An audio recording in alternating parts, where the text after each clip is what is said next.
Good evening, everybody. I'm Liccardi from Dublin South City Partnership.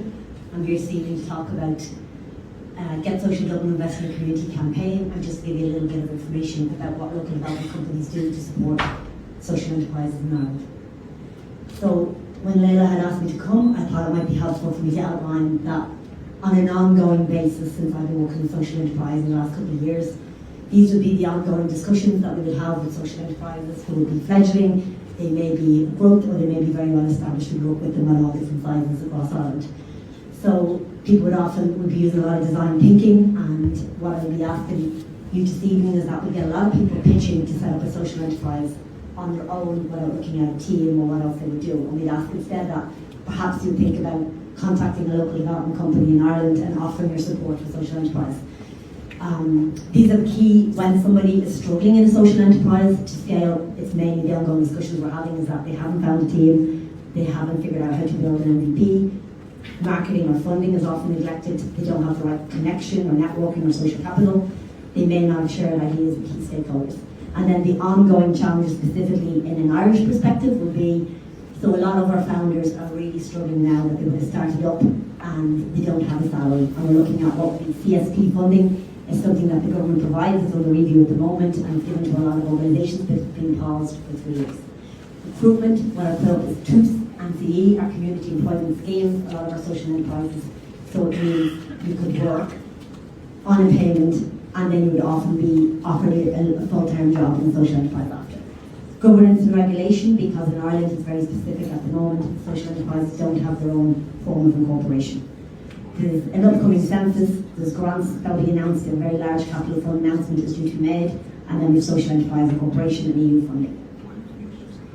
So overall, for local development companies, there's 50 across Ireland. As I said, I work for Dublin South City Partnership, which is Dublin 4, 6, 18, 12. That's mainly what we would offer: mentoring, training, disseminating national and international information, networking, collaboration, embedding in the community, and referrals to additional state services. I would work with everybody else across social enterprise in Ireland. So people may start with us and then they would go on Social Entrepreneurs Ireland or for Rethink or maybe Social Impact. We would work with everybody. We'd all collaborate for whatever's best for the social enterprise. Sorry. So this is an example of the DRCD, which is the Department of Rural and Community, looks after social enterprise in Ireland. The latest fund was for an awareness of social enterprises. So we've written a submission, a consortium of 7 local development companies. And what we had said we would do is that cover in print media, in TV and radio, in podcasts and videos, and then the social media campaign to try to increase what social enterprise was. There's a huge amount of misconceptions of what social enterprise is. Often, perhaps more relevant to this room, we would get offers from corporates or from people not understanding how they'll match with a social enterprise or how their skills could be used or how they go about establishing themselves.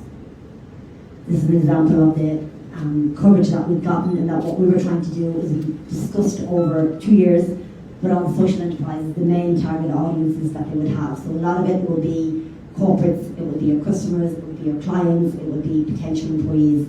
At the moment, we know we're having a big recruitment issue across globally since the pandemic, but social enterprises are really suffering because salaries often are very, very low. This is more of the coverage that we got.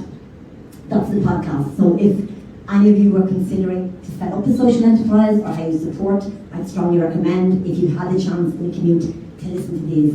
What we had done on the podcast is we tried to group a number of our social enterprises under broad themes of what their work is, and these would be the most topical at the moment, but there's an awful lot more categories. So they're the main target audience, as I said. It would be government, procurement and policy. There's a lot of issues in Ireland at the moment, a lot of regeneration projects where we're looking at community clauses and it's not working as we'd like, so we put a lot of call-outs. This was the social media campaign, for example, to corporates and students and grads. There was also including, as I said, corporate community, next generation, general public, customers and clients. That would be an example of, so that's myself and one of my colleagues, that's My Mind, so they'd be very large established social enterprise. Then we have Near FM, and then this is an example of the support that we would offer, and that's an example of the call to actions that we were posting, what we wanted from the different target audiences. So if you were thinking, I'm thinking about starting a social enterprise, or I'd like to know how to get involved, if you checked on Social Enterprise Dublin, you will see all of these social media uploads. What we had done was the website as a social enterprise map across Dublin, the directory, the podcast, the videos, guides, agency briefs, checklists and frequently asked questions. This is where often people will not understand, so what we had done is that I had put together with a number of my colleagues the questions we received over the last couple of years, and we put them all into FAQs so that people would be clear on what they're establishing. Thank you very much for listening.